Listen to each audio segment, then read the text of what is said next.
Ágúst, mikilvægur sigur í dag og þið virtust vera með þetta bara í klónni frá bara fyrstu mínútu. Já, við bara spilum mjög vel í dag. Varnarleikur sem hefur dálítið stríð okkur svona allan að framan af tímabili, hann bara virkaði mjög vel í dag og spilum góða liðsvörn og fyrir utan kannski síðustu 5 mínútur, það var bara vörnin mjög góð. Það eru samt einhver 12 stig cirka eftir í pottinum, þannig að það er ekkert svona andrými til þess að hafa það náðugt þessa dagana. Nei, það er heil umferð eftir, þannig að það eru ekki 7 leikir, 14 stig og við erum eftir að spila við öll liðin einu sinni yfirbót, þannig að við vorum bara að klára 3. umferðinni í dag. Þannig að það er fullt af stigum eftir í pottinum og þetta er bara mikil barátta milli allan þess að 3 liða núna, Hauka, Grindavík og Vals.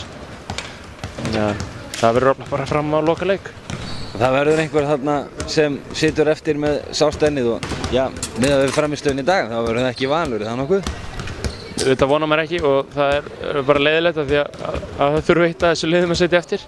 En þannig er það bara, en það vonandi ekki við og við ætlum að gera allt sem við getum til þess að svo verði ekki.